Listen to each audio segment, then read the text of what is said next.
Muito se fala sobre o DNA ofensivo do Santos, mas o time tem se caracterizado por um bom sistema defensivo no Campeonato Brasileiro. O Peixe só levou mais gols que o líder Palmeiras e tem feito da solidez uma arma.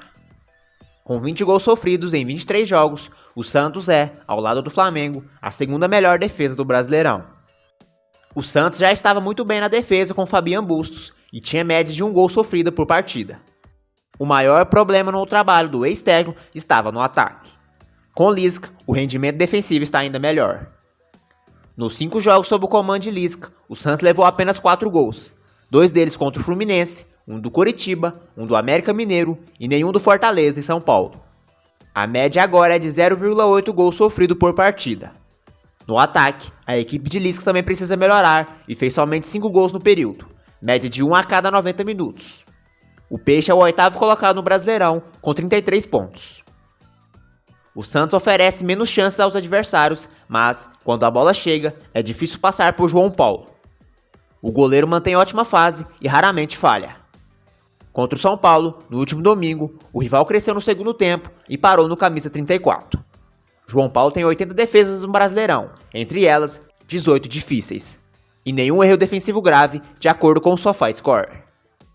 Maicon e Eduardo Bauerman estão cada vez mais entrosados na zaga do Santos. O Peixe levou 14 gols em 19 jogos e saiu ileso em 6 partidas. Bauerman é o líder de cortes, 99, entre todos os atletas do campeonato. Sob o comando de Lisca, o Santos passou a marcar por zona e não tem mais perseguições individuais. Diferentemente de Bustos, que afundava o volante Rodrigo Fernandes como terceiro zagueiro, Lisca posiciona o uruguaio mais à frente dos defensores e tem 2 meias, um em cada lado do campo.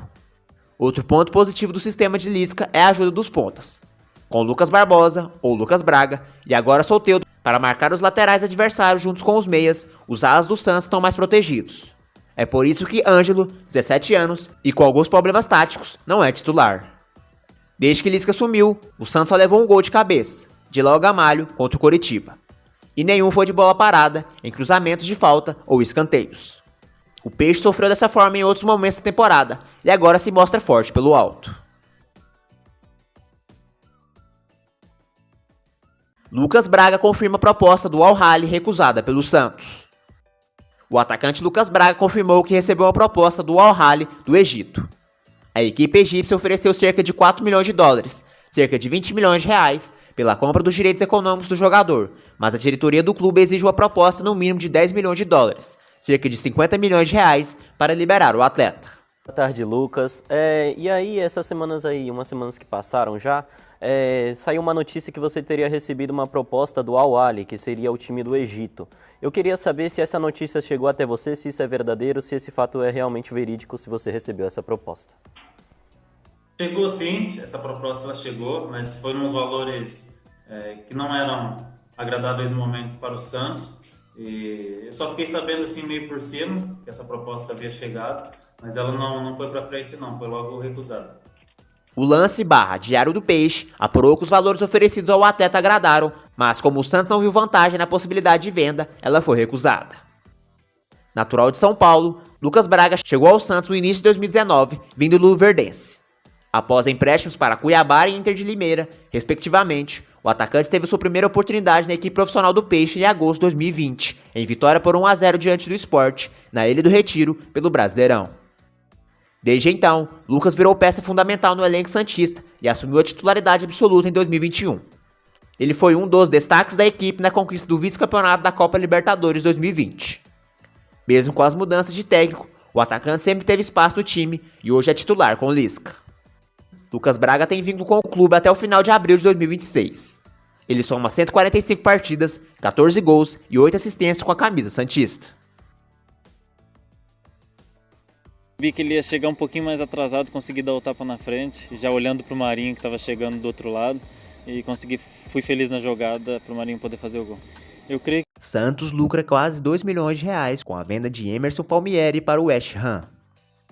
O lateral esquerdo, Emerson Palmieri, foi vendido pelo Chelsea para o West Ham, ambos da Inglaterra, por 13 milhões de libras, quase 79 milhões de reais, de acordo com a cotação de hoje. O Santos, clube que formou o jogador, ficará com 2,5% do valor. O Peixe tem direito à recompensa financeira por ser justamente o clube formador de Emerson Palmieri. A porcentagem do valor total da operação representa 325 mil libras, cerca de 1,9 milhões de reais. O Santos comemora a ida de Emerson Palmieri para o West Ham e espera receber o valor o quanto antes para utilizá-lo no fluxo de caixa. O lateral esquerdo foi revelado pelo Peixe, que conquistou 2 vezes o Campeonato Paulista e uma vez, ainda na base, a Copa São Paulo de Futebol Júnior. Depois de deixar a Vila Belmiro, Emerson Palmieri passou por Palermo, Roma, Chelsea, Lyon e agora West Ham. O jogador ainda se naturalizou italiano para atuar pela seleção do país. Ciao a tutti, sono Emerson Palmieri.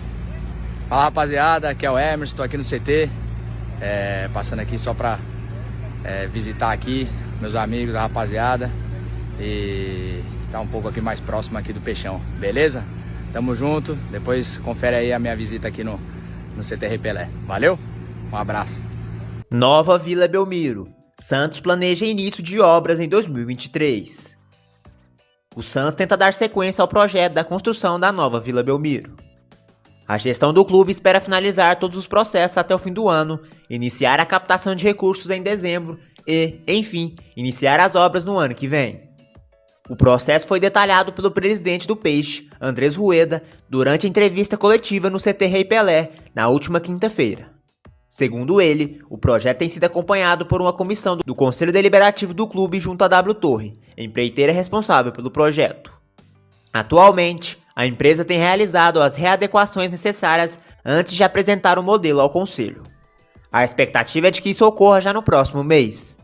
Não, a arena está encaminhada. Existe uma comissão criada junto com do nosso Conselho Deliberativo, tá? Que estão levando história com a arena, com a W Torre. A W Torre está. Em que fase que está isso? Eles estão redesenhando, junto com os arquitetos. A previsão é que até setembro eles façam uma apresentação, se passa ok por todos os círculos, CD, Assembleia e tal, já é para sair captando dinheiro para ver se ano que vem a gente começa. Esse é o planejamento, tá? Dentro do planejamento teve uma atividade que foi conversa junto à prefeitura para acertar legislação municipal, isso já está acontecendo, ou seja, isso está sendo trabalhado. É que esse trabalho não aparece muito, tá? É tudo coisa de gabinete. Tá? O trabalho aparece quando for apresentado para o conselho, ó, o estádio esse vai ser assim, assim, assim, assado. O Eda disse que o projeto da nova Vila Belmiro não ficou estacionado e que o Santos tem resolvido questões burocráticas, como adequações a legislações municipais, o que ele classificou como coisa de gabinete. Na visão do mandatário, após a aprovação do Conselho, é primordial que o projeto também passe por uma votação em Assembleia Geral dos Associados, já que a obra impactará o clube por muitos anos. Pelo cronograma, a ideia dessa equipe de trabalho é começar já em dezembro, começar a vender espaço, cativas, tal, no estádio. Para fazer isso, eu não abro mão de uma assembleia dos sócios, tá?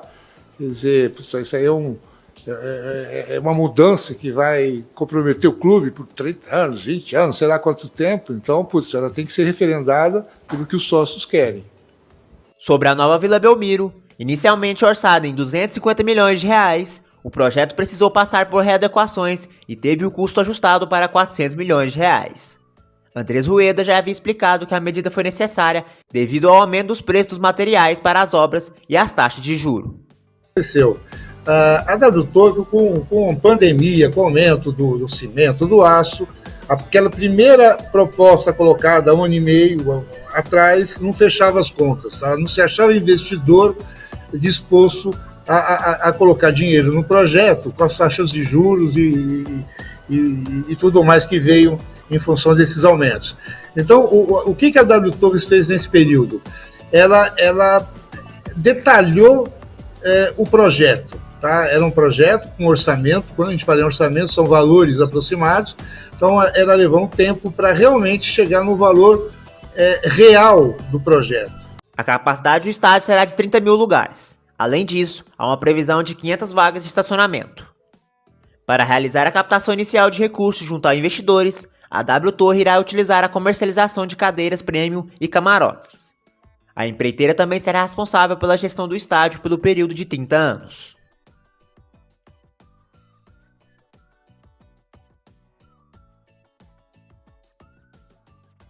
Promessa do Santos, Ângelo perdeu espaço no Santos de Lisca. O atacante de 17 anos foi reserva em todos os 5 jogos sob o comando do novo técnico e virou alternativa para o segundo tempo. Antes de Lisca, Ângelo foi titular em 2 dos 3 jogos com o ex-auxiliar Marcelo Fernandes e em 9 das 16 partidas em que ficou à disposição do ex-treinador Fabian Bustos. Lisca vê muito talento em Ângelo, mas quer que o menino da Vila evolua taticamente para ser titular com frequência. No entendimento do técnico, o atacante peca na ajuda ao sistema defensivo. Na vitória por 1-0 sobre o São Paulo, no último domingo, na Vila Belmiro, Ângelo entrou no segundo tempo e, segundos depois, levou uma baita bronca do goleiro João Paulo por não marcar Reinaldo. Do banco de reservas, Lisca gritou muito para o camisa 11 recompor. Na entrevista coletiva, ele comentou sobre a situação. O Ângelo é aquilo que eu falei desde o início. O Ângelo precisa jogar com a bola, que ele é sensacional, magnífico, mas ele precisa também ter uma compreensão tática. Hoje, no segundo tempo, eu precisava que ele descesse um pouco mais para ajudar o Madison com o Reinaldo ali, né? Porque ali estava entrando o Patrick, Reinaldo, né? O Patrick de dentro para o fundo. Se o nosso ala subisse muito, ia abrir muito a nossa linha de defesa. Aí acontecia aquilo que o Bruno falou, né? Nós não permitimos para ele muita coisa dentro da área. Nós não espaçamos muito a nossa linha de defesa, né? Muito pelo trabalho do Braga e do Soteldo, né? Mas o Ângelo, tu viu que ele já ficava com o zagueiro, né? Ele não descia tanto, né? Então falta um pouquinho de cultura para ele de fazer isso, porque o Ângelo sempre foi o jogador que pegou a bola e foi jogar, né? Foi decidir, sempre foi assim. Queimou algumas etapas também, né? Tu há de convir que o menino tem 17 anos, né? Ele não fez nem juvenil e nem júnior. Ele está direto no profissional, então ele tem que aprender jogando e trabalhando e vai aprender. E não descarto não começar o jogo com ele, depende da característica do adversário, nosso objetivo também dentro do jogo. Além dessa questão tática, Ângelo também enfrenta maior concorrência no Santos com a chegada de Soteldo. Com Soteldo, Lucas Braga foi deslocado para a ponta direita, onde Ângelo prefere atuar. Os demais candidatos são Lucas Barbosa e Johan Júlio. Com o Ângelo provavelmente no banco de reservas, o Santos voltará a campo para enfrentar o Cuiabá no domingo, na Arena Pantanal, pela 24ª rodada do Campeonato Brasileiro.